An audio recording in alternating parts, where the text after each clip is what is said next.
아침밥은 보약이라는 말이 있습니다. 그러나 바쁜 현대인들은 아침밥을 거르는 사람들이 많습니다. 아침을 먹는 시간에 차라리 부족한 잠을 더 자야겠다고 잠을 선택합니다. 그래서 쏟아져 나오는 아침 대용 간편식이 많습니다. 아침을 아예 굶는 것보다는 간단하게 후딱 요기만 하는 식품으로 아침을 해결하는 사람들이 많습니다. 그런데 문제는 그렇게 아침에 간편하게 먹는 식품 중에는 오히려 건강을 해치는 식품도 있었습니다. 차라리 그런 식품을 아침 공복에 먹는 건 안 먹는 게 더 낫다고 하는데요. 우리가 모르고 아침 공복에 먹고 있었던 간편한 식품과 과일이 내 건강을 망치고 있었습니다. 그렇게 건강에 좋다는 식품도 아침 공복에 먹었을 땐 독이 될 수도 있습니다. 그 이야기 지금 시작합니다. 안녕하십니까. 조회사 전성시대입니다. 아침 식사는 꼭 챙겨 드시고 계신가요? 요즘 세상에는 아침밥을 건너뛰는 사람들이 많습니다만 옛날에는 아침밥을 굶는 건 있을 수도 없는 일이었죠. 아무리 힘들고 바빠도 주부들은 새벽에 일어나 아침밥을 준비하고 가족들은 불을 켜놓고 새벽밥을 꼭 먹였습니다. 그만큼 아침밥이 중요하고 아침을 든든히 먹어야 하루를 잘 버텨낼 수 있었습니다. 아침도 밥과 국이 있어야 잘 넘어가고 먹기도 좋지요. 그런데 요즘 세상은 바쁜 아침 시간에 밥과 국을 준비했다 먹는다는 거 이거 쉬운 일 아닙니다. 또 간편하게 요기할 수 있는 먹거리가 많은데 그렇게 힘들게 살아갈 이유도 없습니다. 그러면 편해서 좋기는 한데 아침으로 먹어도 건강에 괜찮기는 한 걸까요? 그건 이렇습니다. 아침에 먹으면 건강을 해치는 식품으로는 설탕이 많이 들어간 시리얼은 좋지 않습니다. 설탕이 많이 들어간 시리얼을 공복 상태에서 아침으로 섭취하면 혈당이 급격히 상승했다 떨어지는 증상이 나타날 수 있기 때문에 아침으로 시리얼을 드시려면 설탕이 안 들어간 식이섬유와 단백질 함량이 높은 제품을 선택하시는 게 좋습니다. 또 전자레인지용 즉석 샌드위치에는 방부제와 나트륨이 첨가된 제품이 많아서 아침 식사로 좋지 않습니다. 또 베이컨이나 햄, 소시지 이런 가공육에는 질산염 방부제가 함유되어 있기 때문에 암 발병률이 증가할 수 있는 음식입니다. 가급적 섭취를 자제하는 게 건강에 좋습니다. 또 입에서 살살 녹는 도넛도 밀가루와 설탕이 많이 들어있어서 혈당을 급격히 오르게 하고 허기를 빨리 느끼게 합니다. 이런 식품은 고혈압과 비만, 당뇨의 주범이 되기 때문에 해로운 식품에 들어갑니다.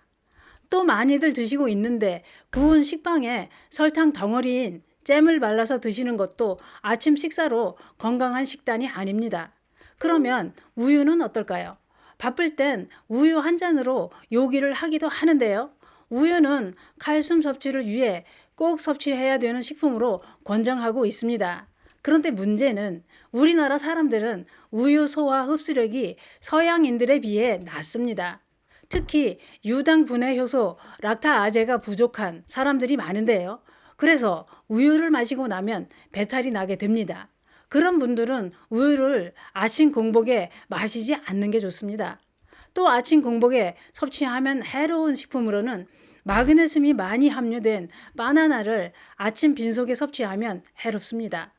혈관 속 마그네슘 수치가 올라가서 칼륨과의 균형을 깨뜨려 심혈관 질환에 무리를 줄 뿐만 아니라 특히 신장이 안 좋은 사람들은 바나나를 아침 빈속에 섭취하면 안 됩니다. 고구마도 공복에 섭취하면 속쓰림이 생기게 되는데요. 그 이유는 이렇습니다. 다이어트를 하시는 분들도 아침 대용으로 찐 고구마나 군 고구마를 아침 공복에 드시는 분들이 많습니다만 고구마에도 타닌 성분이 많이 함유돼 있어서 위벽을 자극할 뿐만 아니라 위산이 많이 나오게 하는 작용을 해 속이 쓰리게 됩니다. 특히 당뇨가 있는 분들이 고구마를 빈속에 섭취하면 혈당이 급격히 오를 수 있기 때문에 조심해야 됩니다.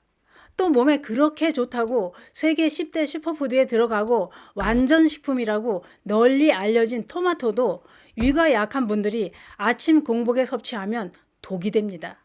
왜냐? 토마토에 함유된 펙틴 성분이 위산과 결합하면 용해되지 않는 덩어리가 만들어지고 그 덩어리가 위를 맞게 되면 내부 압력이 높아져서 위장이 팽창하고 소화불량과 위궤양이 생길 수 있기 때문입니다. 그래서 위가 약한 분들은 그렇게 건강에 좋다는 토마토도 공복에는 드시지 않아야 하고 건강에 도움이 되려면 식간에 드셔야 효과를 볼 수 있습니다. 그 밖에도 귤, 사과, 파인애플, 커피 이런 식품들도 위가 약한 사람들은 공복에 섭취하면 속쓰림이 더 심해질 수 있으니 아침 공복에 드시는 건 좋지 않습니다. 그런데 이런 방송하면 이런 댓글 올리시는 분들 꼭 계시더군요. 뭔 소리냐? 난 아침이고 저녁이고 저런 거 식전에 그렇게 먹고 살았어도 이렇게 멀쩡하게 잘 살고 있다. 뻥치지 말아라. 이런 분들 있습니다. 물론 그런 분들도 있고 몸에 해로운 증상이 나타나는 분들도 있습니다. 또 어떤 식품이 어디에 좋은 효과가 있고 어디에는 나쁜 작용을 한다는 정보도 그 사람 건강 상태와 섭취 방법, 체질에 따라 다 다르게 나타납니다. 이런 걸 참고하시고 시청하시는 게 좋습니다. 예를 들자면 술, 담배가 그렇게 건강에 해롭다는 건 세상이 다 알고 3살 먹은 아기도 알고 아빠 담배 끊으세요 이럴 정도입니다. 그러나 담배 피는 사람도 건강하게 잘 사는 사람도 있고 술을 마셔도 건강한 분들도 있습니다. 그러나 술, 담배의 영향으로 세상을 떠나게 되는 사람도 분명히 있습니다. 술, 담배가 건강에 나쁜 건 엄연한 사실이라는 얘기죠. 그렇기 때문에 내 잣대로 세상을 판단할 수는 없습니다. 그러니 건강 정보는 나한테 도움이 되는 정보는 받아들이고 뭔 소리냐? 난 괜찮다 하면 무시하면 됩니다. 그게 그렇습니다. 간편하게 아침 식사로 요기를 하던 식품이 내 건강을 망치고 있었던 건 아닐까요? 이왕 드시는 거 이제부터는 잘 따져보시고 내 건강에 도움이 되는 아침 꼭 챙겨 드시고 건강하시기 바랍니다. 감사합니다.